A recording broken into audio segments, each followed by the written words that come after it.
as coisas não estão assim no Brasil porque tinha um manual de fazer certo. E os políticos em Brasília são tão safados, tão maldosos, que vão lá e fazem tudo errado só de mal. Se fosse assim era mais fácil. Não é não. É que tudo que está errado na institucionalidade brasileira está errado para cristalizar, engessar, congelar uma estrutura de distribuição de renda que é a mais perversa de todo o planeta Terra. Depois de 25 anos de democracia, Fernando Henrique, Lula, conversa mole de esquerda, conversa mole de direita, neoliberalismo, o Brasil tem 5 pessoas, os dedos de uma mão, acumulando a receita e a renda e a fortuna dos 100 milhões de brasileiros mais pobres e de classe média. Eles dão as cartas. Fecharam-se aqui em São Paulo e no Brasil 38 mil indústrias do desmantelo da Dilma para cá.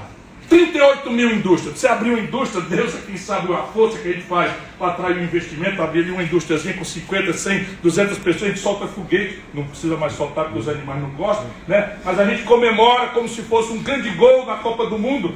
Pois nós fechamos 38 mil indústrias nesse país.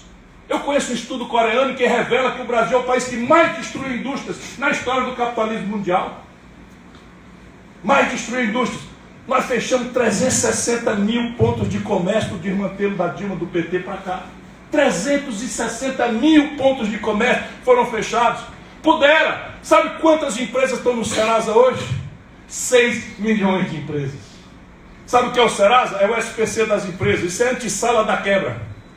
Por empresa, 3 em média de emprego, nós estamos falando que 18 milhões de empregos estão com a faca no pescoço para acabar amanhã ou depois. Essa é a história do consumidor brasileiro. 78 de cada 100 famílias brasileiras estão no recorde de endividamento da história. E não é porque o povo brasileiro virou um grande povo de caloteiro.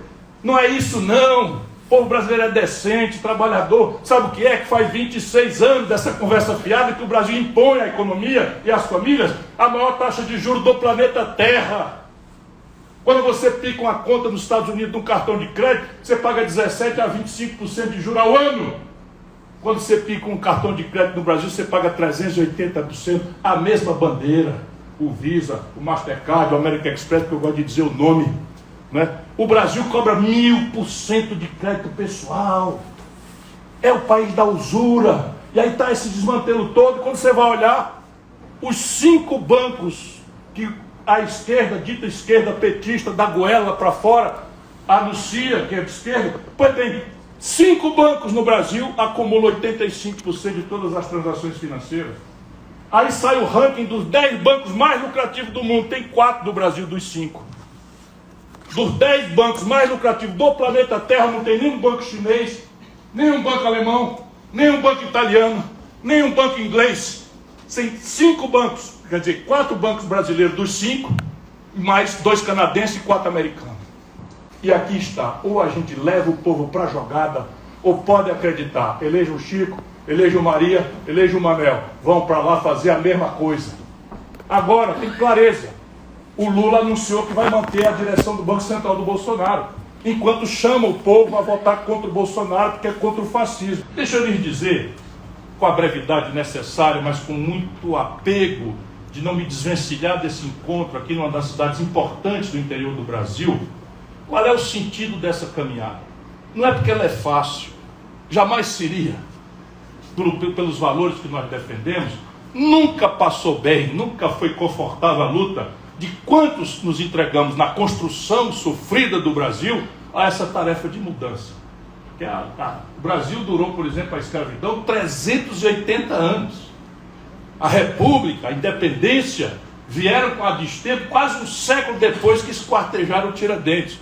E eu estou muito longe de sofrer o que o Tiradentes sofreu e de quantos foram reprimidos defendendo o fim dessa excrescência humana que é escravizar um irmão ou uma irmã pela mera cor da pele. 380 anos, não foi um pecadilho, durou a escravidão entre nós brasileiros.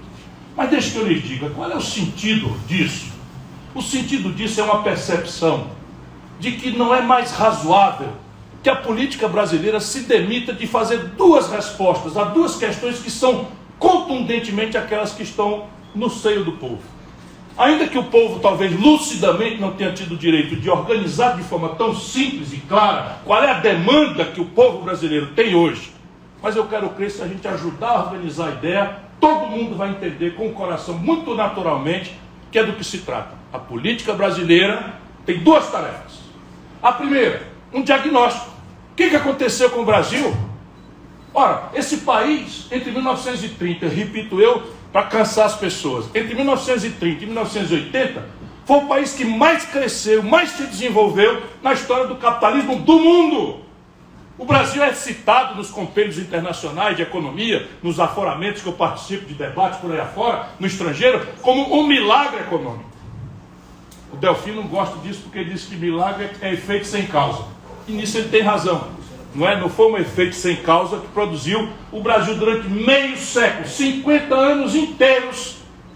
Isso é ontem, do ponto de vista do tempo histórico, o Brasil é o país que mais se desenvolveu. Tudo dava certo no Brasil. Nós saímos do zero para virar o 15º produto industrial do planeta Terra. Em 1980 o Brasil era 6 Chinas, meus vereadores. 6 vezes a produção industrial da China era tirada desse país, aqui, hoje. Agora, em 1980. Aí de repente, em 1980, o Brasil perde o pulso de crescer. E despenca. Esqueça Lula, esqueça Bolsonaro, Chico, Maria, Manuel.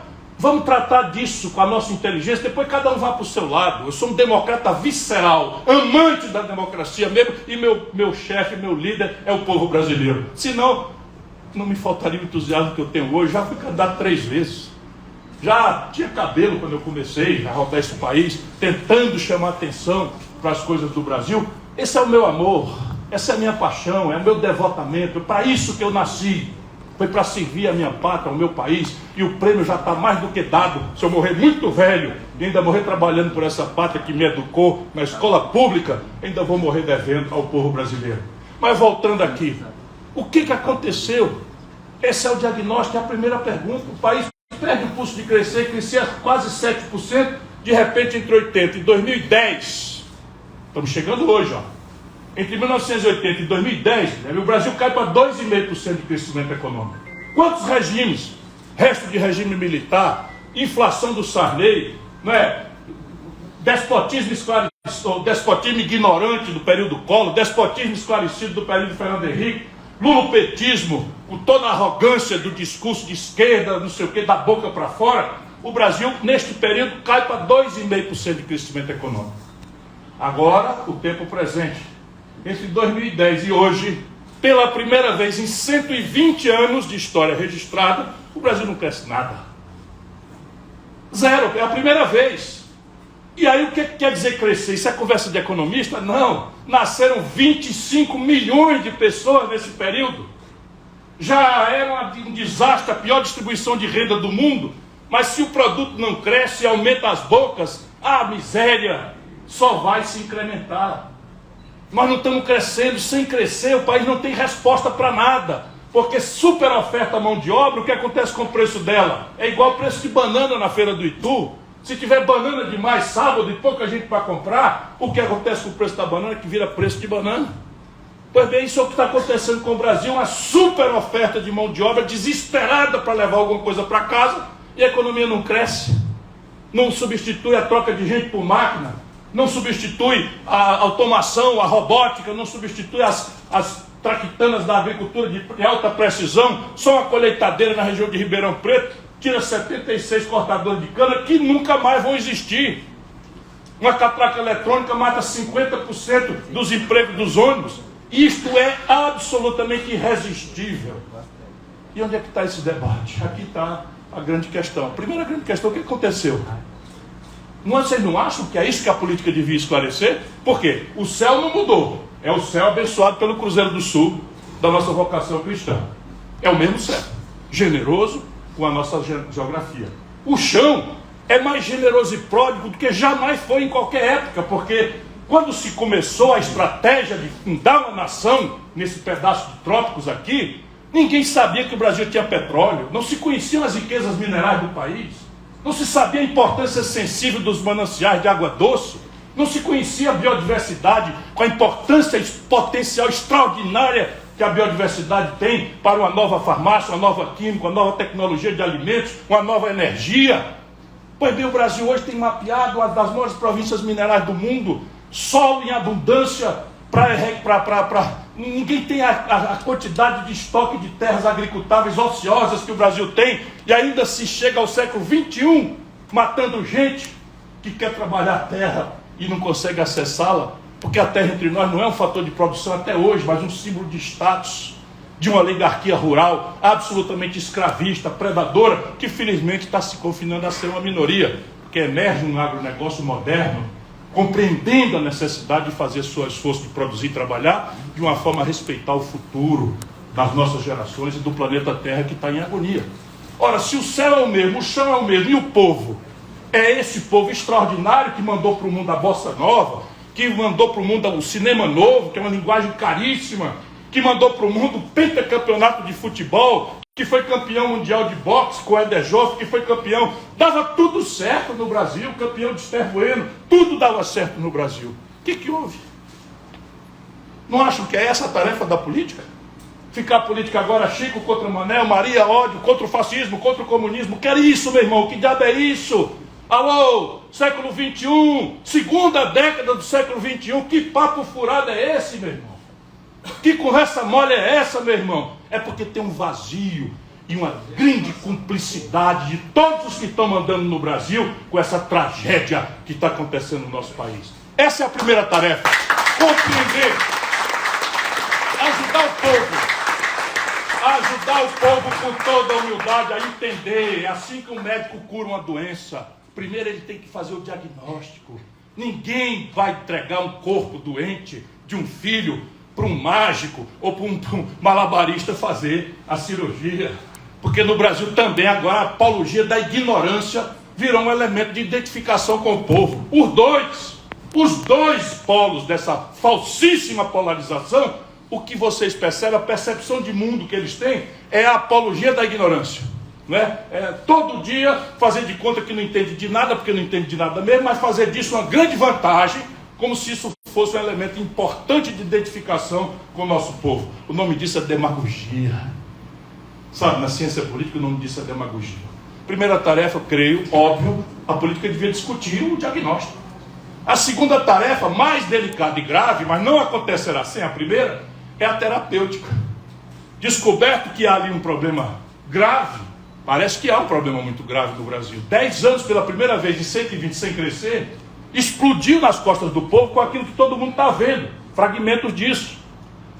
Hoje, meu irmão, 70 de cada 100 trabalhadores brasileiros ou desistiram de procurar emprego, ou estão desempregados, ou estão na mais selvagem informalidade. Sabe o que é informalidade no Brasil hoje?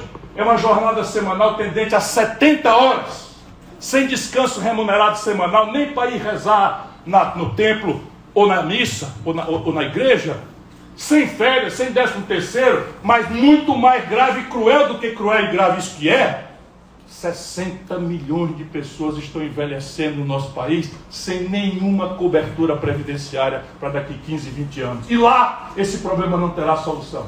Ou discute-se cá agora, quando há ainda caminhos numa demografia relativamente jovem, para consertar essa equação, ou nós teremos 60 milhões de pobres, miseráveis, idosos, impotentes para trabalhar, sem nenhuma cobertura previdenciária. É absoluto caos o que está se produzindo para o futuro do Brasil.